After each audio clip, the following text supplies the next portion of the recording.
and Best Bets live stream. My name is Rob Dauster.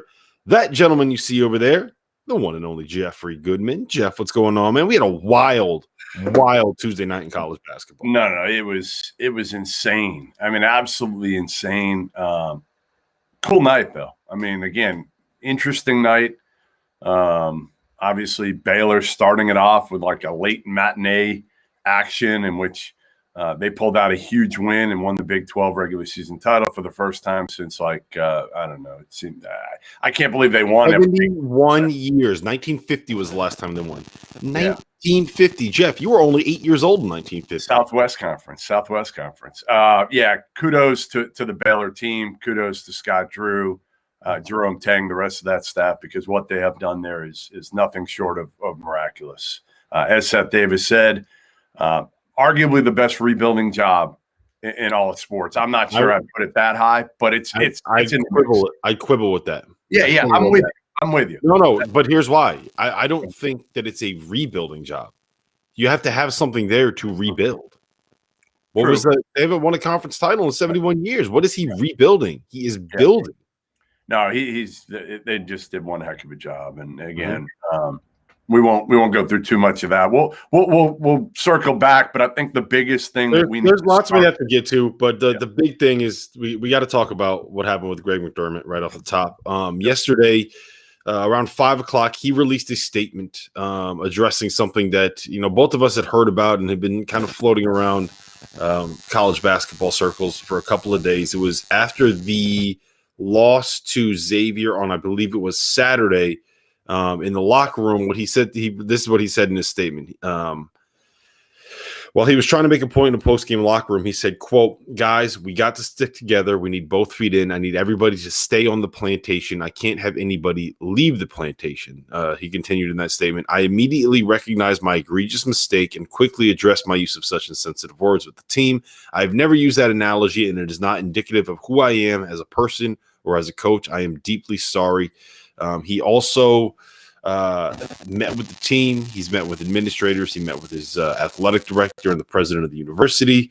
I was told that he offered to resign his position and that the team made the decision as a group that they did not want him to leave.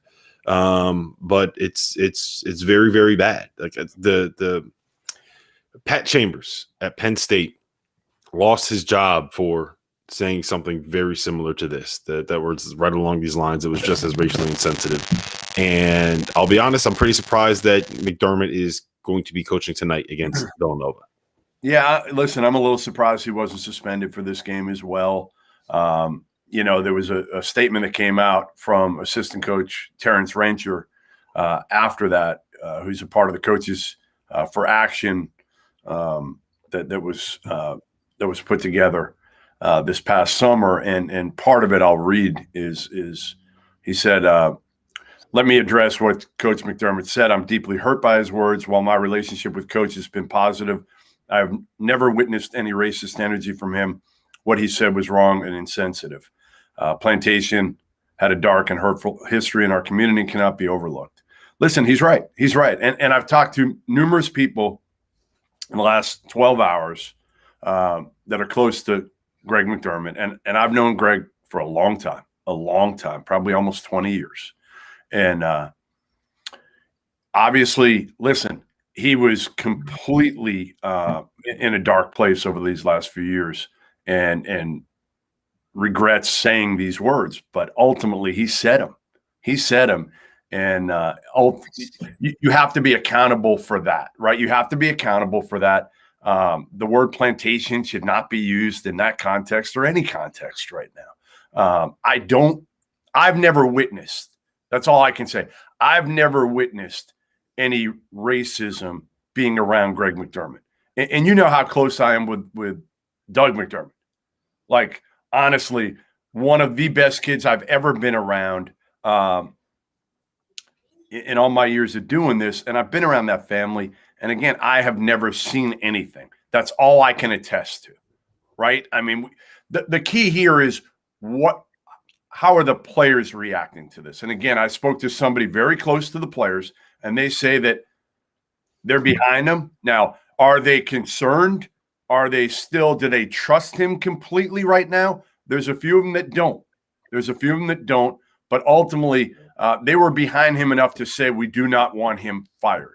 We do not want him fired after this. And, Coach, we don't want you to resign is basically what they came out with. So he's screwed up royally here, and he's going to have to pay the price. I don't know if he keeps his job long term. You know, we'll see what happens here. Obviously, he's got a great AD in Bruce Rasmussen. So I think they'll figure out the right thing to do here. But, yeah, I'm shocked that there wasn't some suspension that came with this. But obviously the players went to bat for him after all this. Yeah, the decision for this should lie solely on the people in that locker room and on that team that were directly affected by him. And you know, the biggest problem with what he said is just the power dynamics in college basketball. We talk about this all the time. Part of the reason why we push for things like NIL rights, part of the reason why both of us have been very vocal about making sure that we get guys like Isaac Brown and Terrence Johnson the opportunities that they have deserved, is because there's situations where you have coaches that are white making millions and millions of dollars with this much control and influence over players who are generally black that are doing this for free. And when you think about it in that context and you use the term plantation and say we need everybody in on the plantation, it's just you cannot do that. That cannot be acceptable. And maybe he misspoke. Maybe it was something where it just the wrong term came out while he was in a stream. Whatever excuse you want to make, whatever way that you want to justify it, there is no justification for it. It should not be acceptable. And the one thing that I do like about this situation is that if everything that is being said is to be believed, and it was the players that decided they wanted to keep him around, I think that is where the decision needs to lie, because they are the ones that are under his influence. They are the ones that he has, I don't want to say control over, but he's their coach, right? He's more or less their boss. And if they are saying, we don't believe that we believe this was him misspeaking and we don't believe this is a sign of his character, then those are the ones that you want to listen to. And I'm hoping that the decision really did lie in their hands, and it really was. They were the ones that made the decision that he's not resigning or leaving his post. I think them seeing him literally in tears, I think showed how remorseful he was about his words. And again, he didn't say, you know, it was taken out of context. He didn't say, like, he owned it. He owned it to him. And listen, let's hope they can figure things out there. Again, everything I've seen of the man of Greg McDermott, I respect, but he screwed up. He screwed up, and there probably should be some sort of punishment that goes along with it. Yep. All right, let's move on. We talked on the stream last night about Baylor and about Michigan, and kind of our takes on that. So we can summarize that pretty quickly and then kind of move on. My biggest thing with this. With the Michigan loss was I thought that was a little bit of a blip on the radar for them. I was more impressed with the fact that Illinois was able to go into Ann Arbor and beat the brakes off of Michigan the way that they did without Iota Zuma. Yeah. Oh, no. You listen, it was shocking. It was just one of those results you never saw coming. Nobody would have, because Iowa is as important to Illinois, or we thought as important to Illinois as any player was to any team in the entire country. But at least for one night, that wasn't the case, because Trent Frazier was terrific. Corbella was terrific. Kofi was really good. And Michigan sucked. And it was a combination of Illinois playing harder, Michigan not playing the way Michigan has played for most of the season. So I think the stars were aligned a little bit. I still think if you played 10 games between those teams, they probably split.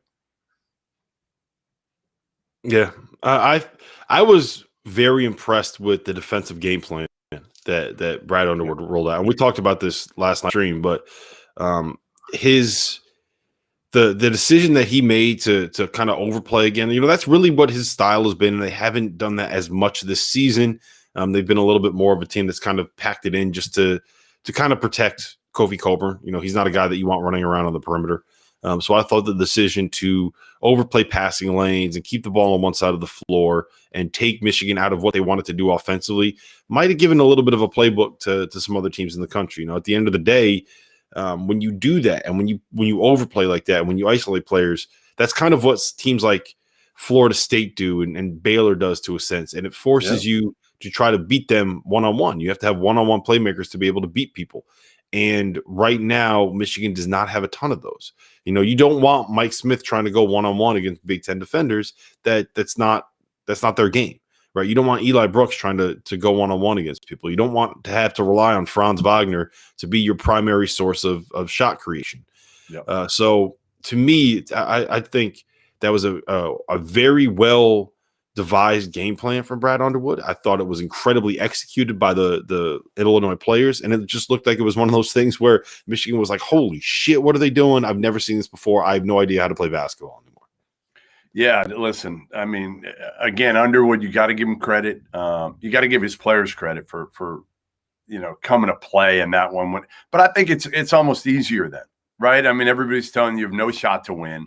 A guy like Curbelo, like Stu Douglas said last night on our pod, like it's his show. He knew it last night. Like, okay, it's my time. And Curbelo, you can tell like he wants that so bad, and that's something that next year I can't wait to watch Curbelo playing 35 minutes a game. He will be. I mean, he is electric. He's fun to watch. And again, listen, he's one of my 3 favorite players in college basketball just to watch, because you never know what's going to happen. You might see one of the greatest passes that you've ever seen. You might also see one of the dumbest turnovers that you've ever seen. And players like that, to me, are just absolutely electric, because it's like the guy you don't know what you're going to get. You don't know what you're going to get. Kind of like the guy you put in the Hall of Fame a month ago, Sharif Cooper. Well, no, you know what you're going to get from Sharif Cooper. He's going to throw ridiculous passes. Sometimes they're going to go to the players he's meant to throw them to. Sometimes they're going to go to the other team. But no matter what, it's always going to look good at the very least. All right, so let's talk about Baylor and West Virginia a little bit. I was so impressed with that win for the Bears going into Morgantown. Mental toughness, right? Mental toughness. The fact that they were able to win that game when they clearly did not have their legs, the battle, like all those cliches that people love to throw out there about teams, like they had all of that. They're just so good, and I'm glad. I really wanted West Virginia to win just because I'm into that team now. I love watching them play. Every game that they play is exciting because they space the floor, they run, they gun, they chuck up threes, and they don't play any defense. So I want to.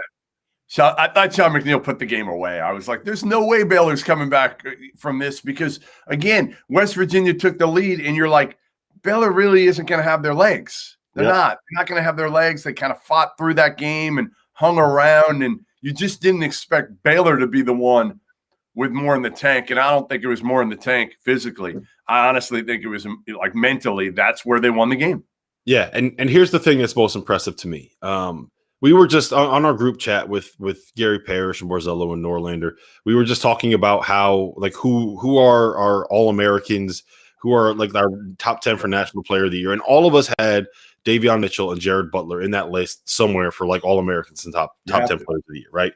And if you go back and you look at who had the best performances for them, like during the stretch as they're coming out of quarantine, it was Adam Flagler at Iowa State that saved their ass. Yep. And last night, I know Jared Butler and Davion combined for like 45 and 11 assists. They were awesome. But it was Matthew Meyer that came up down the stretch. He had 18 points. He had 4 steals. He had that one breakaway.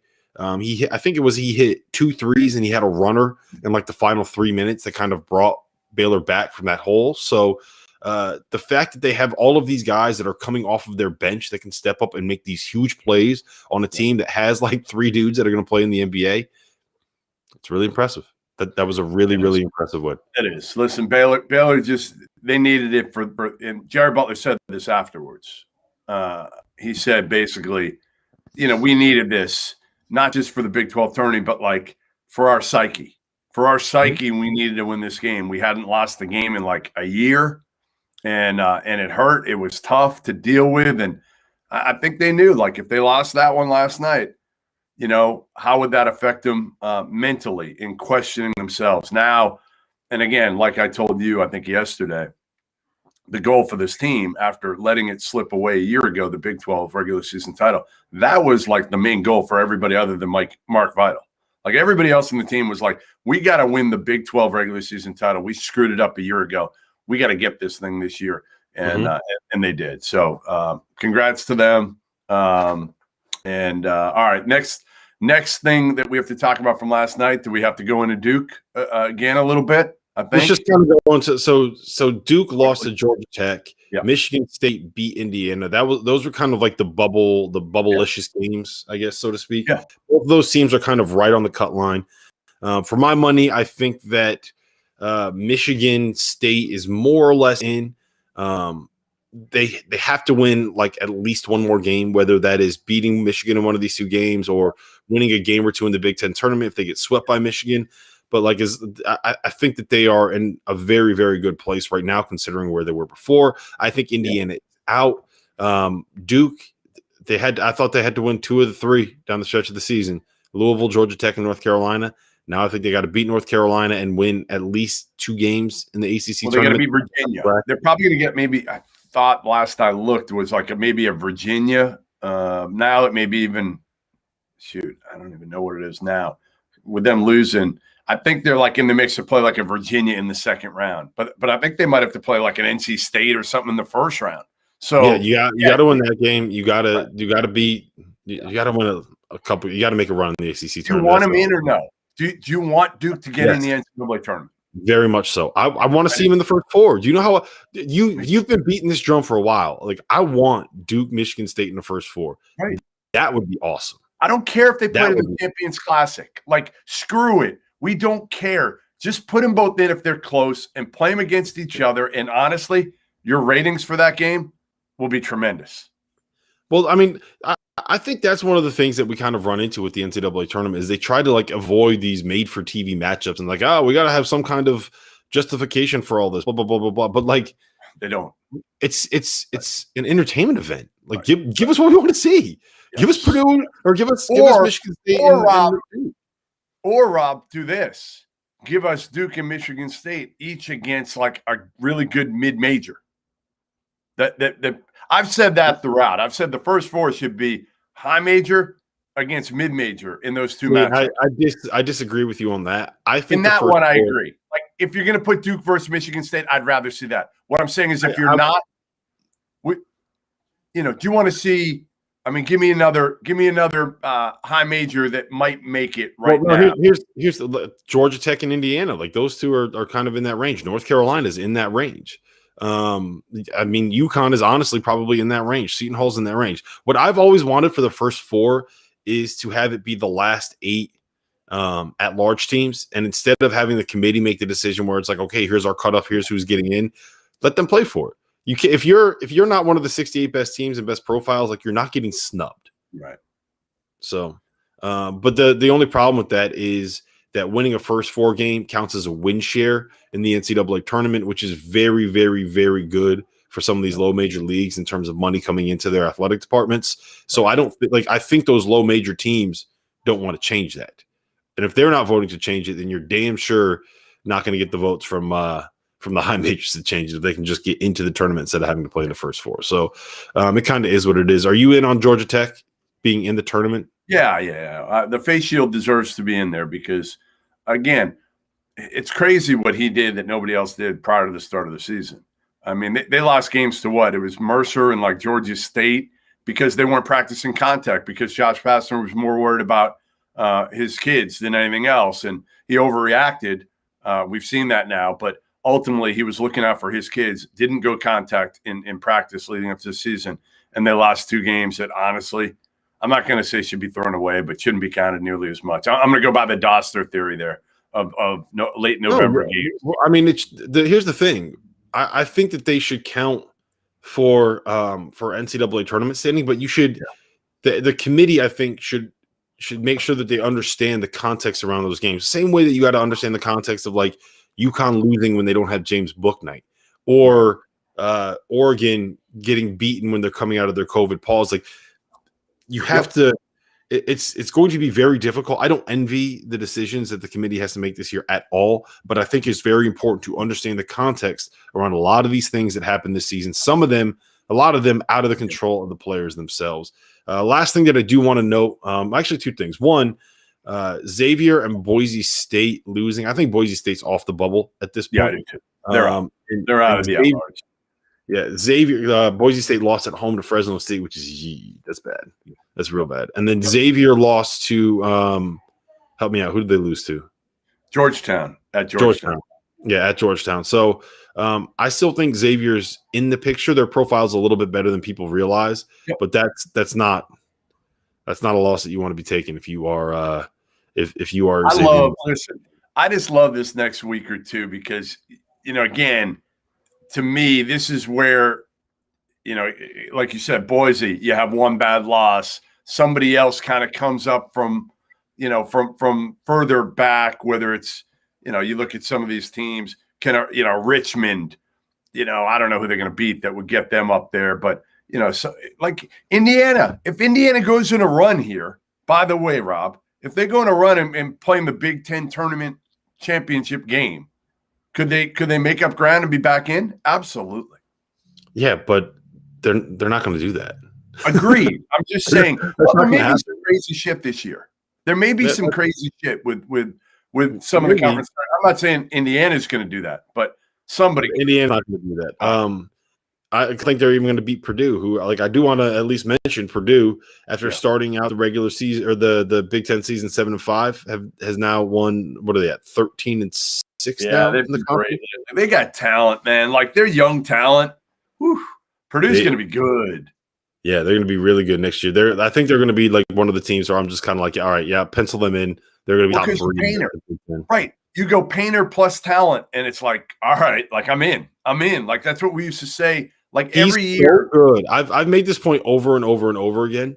But he's so good at adjusting what he does to the talent he has on his roster. And so when he had Isaac Haas, and in 2016 and 2017, those teams set records that have never even come close to being touched for the number of possessions that ended with post-ups. Records. Like they have the highest post-up rate in the Synergy database, which dates back to like 2010. The highest one. Yeah. And in 2019, when they went to the Elite, like those teams won Big Ten titles. In 2019, when they went to the Elite Eight with Carson Edwards and Ryan Klein, they set records for the most three-pointers attempted in the Big Ten play. He's so great at adjusting what he does to the personnel that he has. And I mean, look, Zach Edey is only going to get better. Jaden Ivey's only going to get better. The Hunter kid, the point guard that they have, is really, really good, a really tough defender. And I'm pretty sure like does everyone come back? I think they lose to is Stefanovic a senior? Well, everybody can come back. I mean, that's one thing. Like even if he's a senior, he can come back. Yeah. So I think they're going to be really, really good next year. And here's the difference, right? So we talked about how Wisconsin brought everybody back. No, not a senior no seniors on the roster. Not one. So they can probably bring everyone back because I don't think anyone on there is necessarily going to be a guy that's leaving for the NBA. So like they're bringing everybody back, right? And so many of these guys are like, let's go through it. Jaden Ivey's been awesome. He's a freshman. Zach Edey's been awesome. He's a freshman. Brandon Newman starting games. He's a freshman. Mason Gillis starting games. He's a freshman. Right? Yeah. Ethan Morton I think Ethan Morton's going to be a kid that ends up being really good. And that dude's if he can keep it together. Yeah, if he can keep this group together, man, like you could be talking about Final Four team.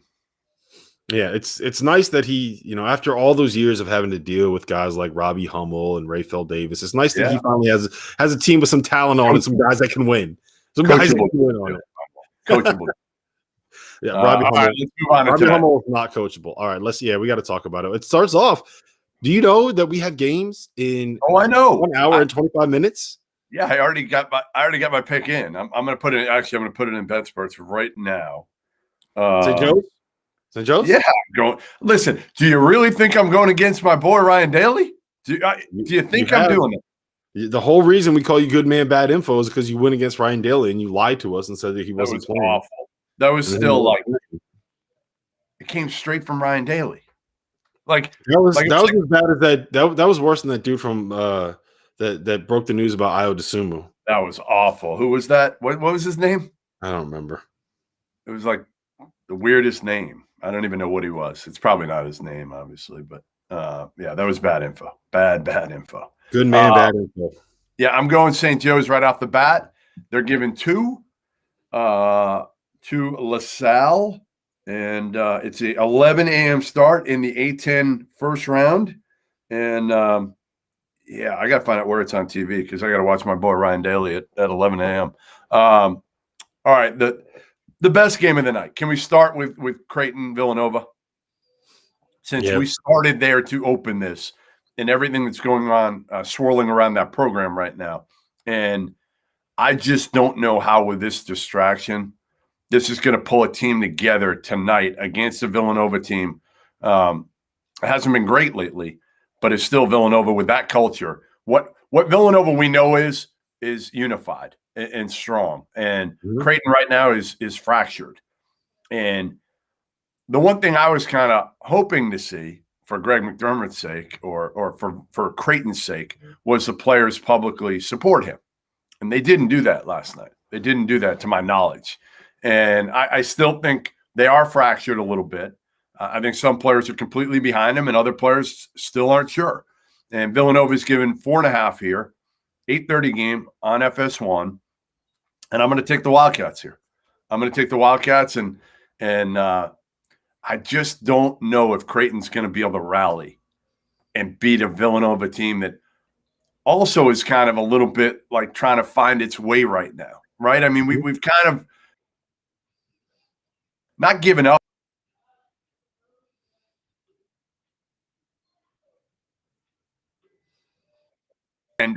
Where you and I were like, maybe, again, I just feel like for them, it's all about the culture and like power and numbers playing together because they're not that talented. They're just not that talented right now, Rob. I mean, like they got good talent, but they don't have like talent like they've had over the last 5-6 years. Yeah, they don't have the same like when they won in 2016, they had 4 pros. When they won in 2018, they had 5 pros. This year they have what?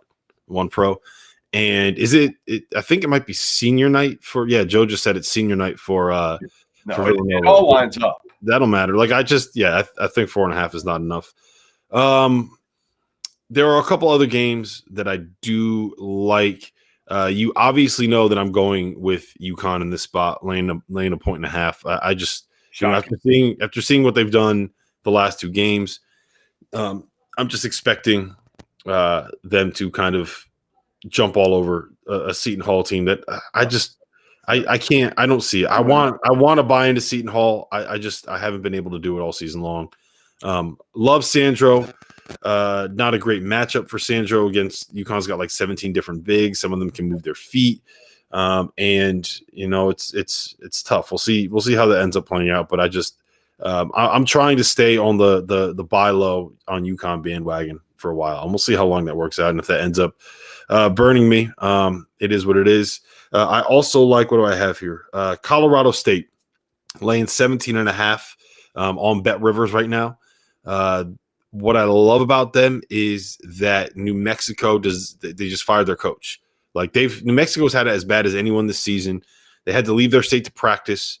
I can't imagine those kids actually want to play right now. Like if you're better coached, but they'll be better coached by Scott Padgett and Dan McHale. That's my argument to you. Yeah, they might be better coached, but like, do they care? You've been through all of this. Think about everything that they've been through. They're not playing for anything. Nothing. So like, where's motivation? Yeah. I like this. I feel so uncomfortable about tonight because I like favorites up and down the board. Okay. UCLA, Oregon. I love Oregon in this spot. Yeah, I mean, it's so hard because I want to go with Oregon every game, and they've let me down, and they let you down a little bit this year in spots where we were surprised. That USC one was one I'll never forget. I mean, I'll never forget the start of that game, but I just still have faith. Oregon's the more talented team. They're at home. They need the freaking game desperately. I mean, they need this game. They're not a lock to be in the NCAA tournament. I think they'll be in, but they're not a lock. And with a win over UCLA, they're in to me. To me, like this is their punch your ticket game. So I don't see any way that I shouldn't say that. I'm going to knock on wood. I don't see any way that Oregon doesn't win, and hopefully they cover. Yeah. I also like Maryland laying 4 at Northwestern. It's a little bit of a trap spot for them, seeing as they've won all these games in a row. They're coming off of a huge win at home against Michigan State. It feels like they're kind of that put them in the spot where everyone's like, yeah, they're in the tournament now, as long as they don't do something dumb against Northwestern. So it's very much something where they can kind of get caught here. But 4 for Maryland at Northwestern just seems like a ridiculously low number. The matchup there, I think both teams want to play small. I want to space the floor. One team has really, really good defenders and good athletes. The other team has Miller Kopp and Boo Booey. Like those guys are fine, but so I really like Maryland there. And the last one that I have is Penn State at Minnesota. Yeah. Minnesota at Penn State. Penn State's laying 4.5. Again, I don't love it, but it just feels like Minnesota's in a spot where we need to fade them right now. Yeah, I mean, we don't know if Liam Robbins is playing. Gabe's still out. He's done for probably the season. I'm kind of with you there with Penn State. What about, do you like Wichita? Only give them 4 at Tulane in a game they got to have. I mean, if Wichita loses a game, their at-large chances are gone. So are their chances to win the AAC regular season title. Right now, they're percentage points ahead of I think Houston. So like Tulane is not good. They're not good, Rob. Like, isn't this a line that you look at and you're like, huh?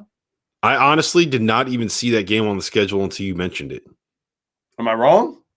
No, you're probably right. Doesn't that seem like a strange one to you? Ken Pom has it at 4.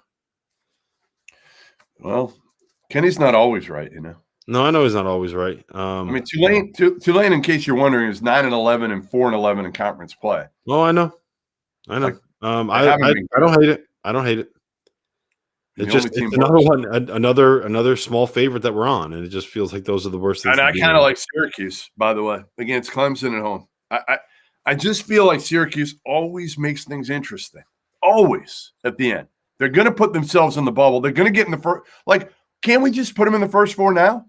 We know they're going to be there, right? They're probably going to play their way all the way to the Final Four. That's just what they do. Somehow, Buddy Boeheim is just going to, like, you want to see somebody who's going to carry their team? It's going to be like Buddy Boeheim. The Boeheims are going to do it with Jimmy Boeheim probably coming next year. The only thing I will say about Clemson is they have now won 5 straight. Yeah. They beat UNC. They beat Syracuse by 17. Yep. They beat Georgia Tech. They won at Wake Forest. They beat Miami. And this is a game that I think they kind of need here. So, I don't know. I don't love it. I'm staying away. They don't need it as much as Syracuse needs it, but they do need it. They do need it. I'm staying away from it. Else? The only other one that caught my eye was Florida laying 4 at Bet Rivers at Missouri. At home against Missouri. At home. Is it at home against Missouri? Yeah, you're right. It's at home against Missouri. It's in game. That line how you like that game. That's such a who knows game in my opinion. Yeah, no, you don't know what Missouri team's going to show up, what Florida team's going to show up. Like, to me, yeah, I don't know. I mean, the one that I like that we haven't talked about is who's playing tonight? Who? Evans this year.